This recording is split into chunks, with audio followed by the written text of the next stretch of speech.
امام راضی فرماتے جب رمضان آتا ہے تو اللہ فرشتوں سے کہتا ہے ذرا یہ کھول کے دروازے دیکھو نا یہ زمین پہ کیا کر رہے ہیں۔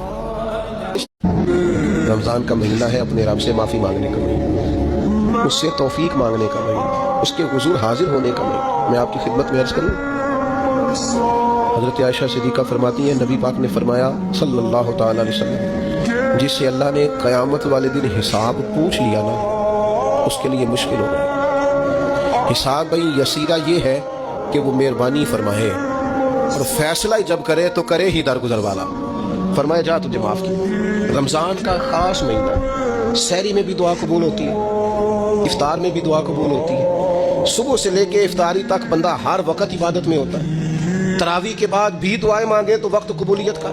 میرے بھائیوں رمضان کی راتیں بھی قبولیت کی۔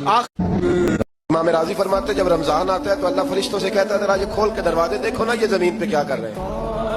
تم تو کہتے تھے فساد کریں گے اور یہ سارے تراویح پڑھ رہے ہیں، تم تو گویا کہتے تھے فساد کریں گے اور یہ تو دیکھو گویا رمضان کے روزے رکھ رہے ہیں، یہ تو میری یاد میں نکلے ہوئے۔ تم کچھ کہتے تھے اور دیکھو میں نے تمہیں کہا تھا نا جو میں جانتا ہوں وہ تم۔ رمضان میں خوب دعا، اور جو محتاج ہیں، جو تنگ دست ہیں، جو غریب ہیں، جن کو زمانہ گزر گیا ہے، دوستوں کو، احباب کو، مخیر حضرات کو متوجہ کرتے ہوئے وہ بھی تھوڑی توجہ کریں۔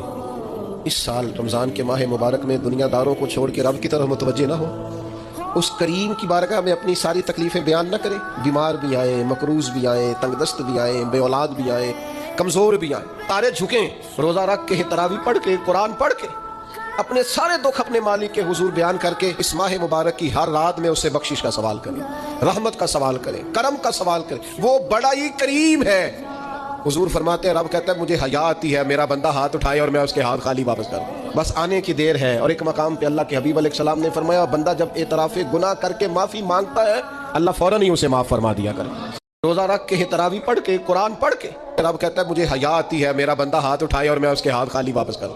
ان کے لیے بھی دعائیں کرنی ہیں رمضان میں جو ہم سے بچھڑ گئے، جو مٹی تلے جا کے آرام فرما ہو گئے۔ یہ رمضان المبارک چونکہ بخشش مانگنے کا مہینہ ہے، اللہ کے حضور معافی مانگنے اور سعادت کے ساتھ اور پیار کے ساتھ، اور غیبت نہیں کرنی کسی کی بھی، کسی ادارے کی نہیں، کسی بندے کی نہیں، غیبت نہیں کرنی۔ آپ کو حدیث میں ملے گا کہ نبی پاک علیہ السلام نے کچھ بیویوں سے کہا تھا کہ تم نے تو روزہ توڑ دیا ہے اور تم نے حلال کے ساتھ رکھا تھا حرام کے ساتھ توڑ دیا، یا رسول اللہ کس طرح؟ فرمایا غیبت نہیں کی تم نے، مردہ بھائی کا گوشت نہیں کھایا۔ یہ بہت بڑا جرم ہے، اس سے بچنا ہے۔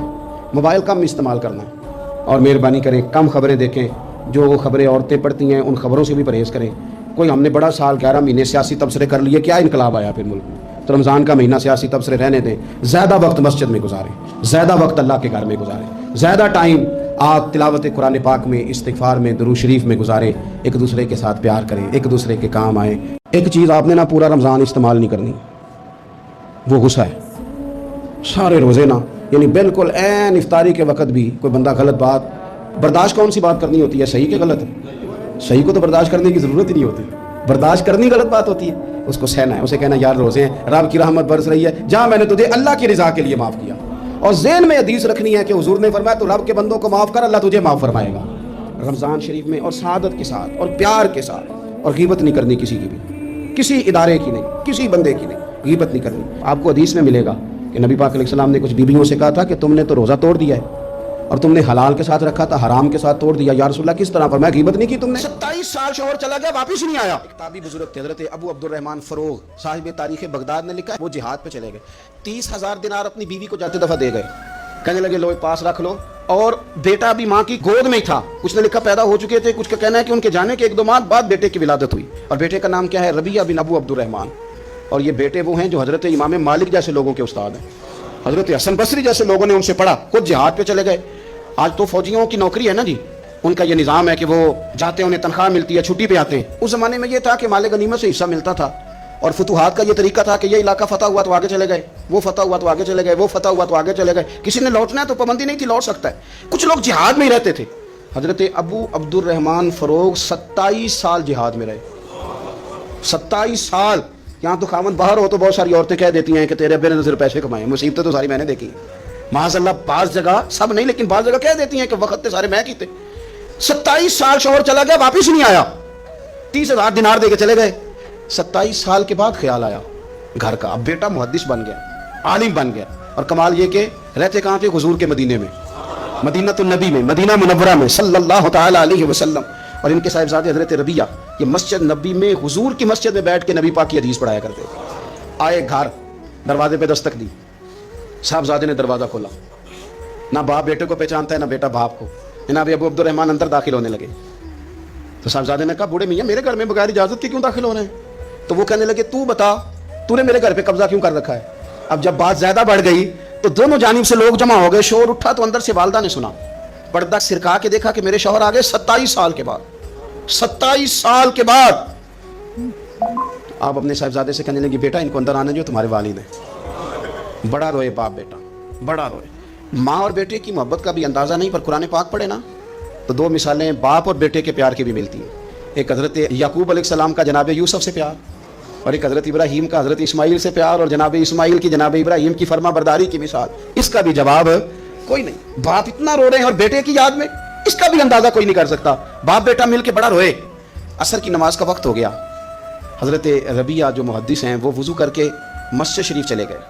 یہ ابھی چونکہ سفر سے آئے تھے, انہوں نے کھانا وانا کھایا, تھوڑی دیر بیت گئی تو یہ نہیں پوچھا پیچھے حال کیا رہا. پوچھتے ہیں اپنی بیوی سے میرے 30,000 دینار کہاں ہیں؟ تو اہلیہ کہنے لگی مسجد جائیں نا, حضور کی مسجد میں عصر پڑھ کے آئیں, پھر میں بتاتی ہوں پیسے کہاں ہیں. حضرت ربیہ نے امامہ باندھا, جبہ پہنا, حضور کی مسجد میں بیٹھے اور حدیث پاک کا درس دے رہے ہیں. سامنے حضرت حسن بصری جیسے, امام مالک جیسے لوگ بیٹھے.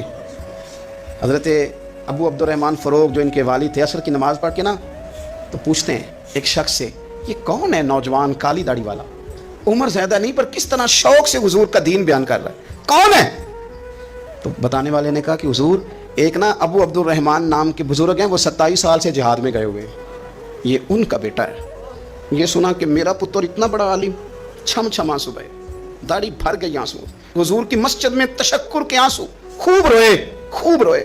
اٹھے گھر گئے اور جب آنسو بھرا چہرہ لے کے گھر آئے تو اماں ساری بات ہی سمجھ گئی.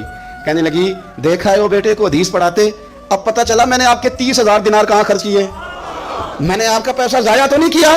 حضرت ابو عبد الرحمن فروغ فرمانے لگے رب تجھے صلہ دے اور میری طرف سے بھی دے, تو نے تو کمال کر دیا ہے.